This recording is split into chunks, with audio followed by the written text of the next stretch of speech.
Será que Banco do Brasil vai chegar a R$ 17 a cota? A gente está acompanhando uma desvalorização acentuada de BBAS3 na Bolsa de Valores e só nesse ano a empresa já caiu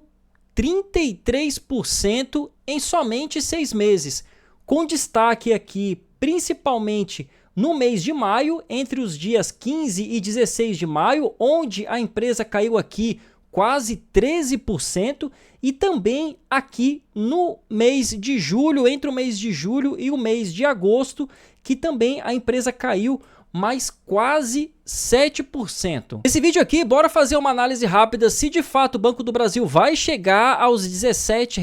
por cota e o que a gente deve fazer agora, caso você já tenha a empresa na sua carteira e caso você não tenha e também está pensando em entrar nesse momento na ação que agora está em queda. Para quem está acompanhando as notícias e até aqui no canal já sabe que Banco do Brasil está sofrendo aí com o seu lucro trimestral por conta da inadimplência que está forte, principalmente do agronegócio. Um outro motivo também, um outro fator que está fazendo com que a empresa não consiga cumprir a sua provisão de lucro é também por conta da resolução 4.966 do Banco Central, que tem como objetivo trazer maior blindagem e segurança financeira dos bancos aqui no Brasil. E com isso faz com que empresas como o Banco do Brasil segure, retenha mais dinheiro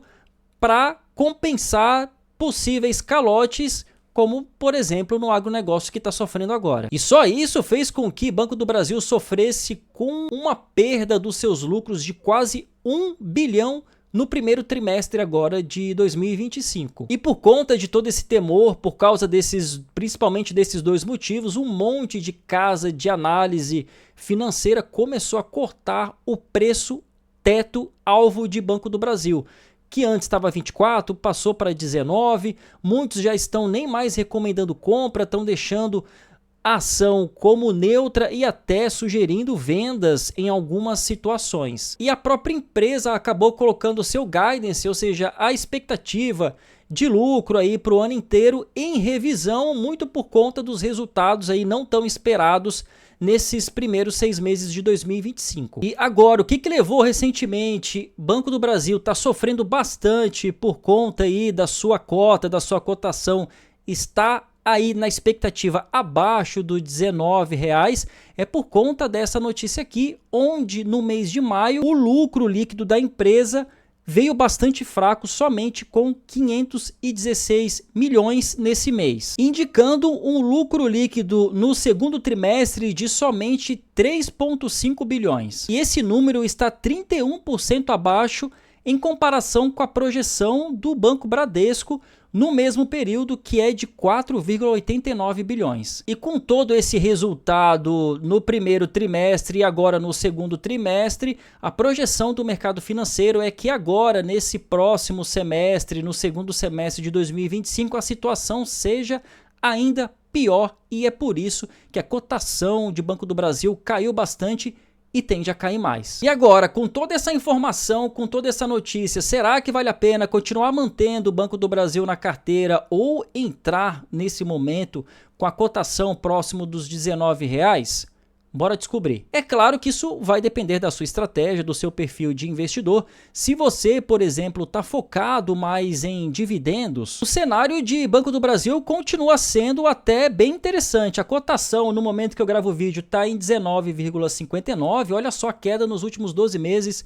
da ação, ó, 26%, mas o dividend yield que está aqui do lado está em 12,23%, o que é um valor bem alto para uma empresa cotada aqui na Bolsa de Valores. A empresa continua pagando um payout aqui, ou seja, que é a porcentagem do valor do lucro líquido da empresa no período, está em 62%, o que é um valor ok, legal, não está nem exagerado e nem muito baixo, o que acaba ajudando a ter um dividend yield anual aí de um pouco mais de 12%. E outra informação importante que é legal a gente considerar é que no ano passado, em 2024, apesar do problema do agronegócio que já veio desde o ano passado, Banco do Brasil teve quase 38 bilhões de lucro no ano inteiro de 2024, que pode ainda chegar próximo disso em 2025. E outro ponto importante que a gente tem que considerar se deve continuar investindo ou não em Banco do Brasil é a sua consistência ao longo dos anos. A gente está falando de uma empresa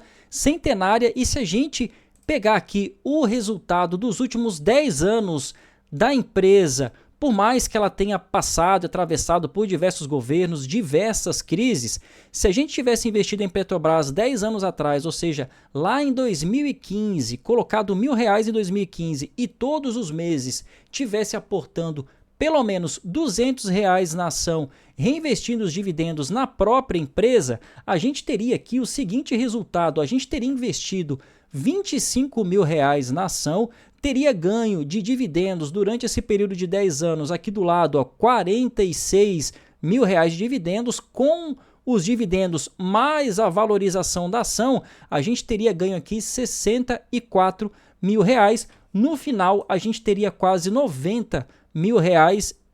investidos e somado com a rentabilidade, uma rentabilidade de 257%, que dá um pouco mais de 1% ao mês. Olha lá, no final desses 10 anos a gente teria acumulado 4.617 ações da empresa durante esse período. Uma ótima rentabilidade para uma empresa tão sólida, que paga tantos dividendos e que vem aí tendo rentabilidade e lucros nos últimos anos e até nas últimas décadas. Como é que está o ranqueamento de Banco do Brasil aqui em diversas fórmulas de diversos grandes investidores? Segundo Bazin aqui, a fórmula de Bazin, considerando a média pelo menos de 8% de dividendo ao ano, o Banco do Brasil está na posição de número 23 aqui no ranqueamento das ações mais baratas. Segundo Benjamin Graham, Banco do Brasil está em 7º lugar, está numa posição bacana aqui, por mais que tenha sofrido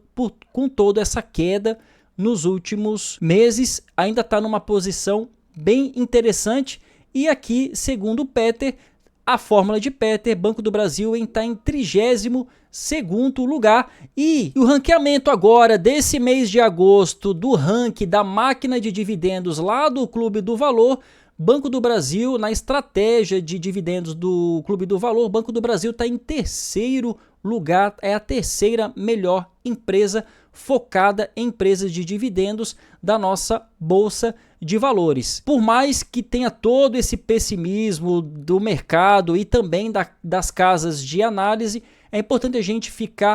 manter o pé no chão, ficar consciente dos problemas que a empresa está enfrentando, quais são os motivos e se isso vai ser a longo prazo ou a curto prazo para você aproveitar as melhores oportunidades. E você já tem Banco do Brasil na sua carteira? O que está pensando em fazer? Comenta aqui embaixo para mim.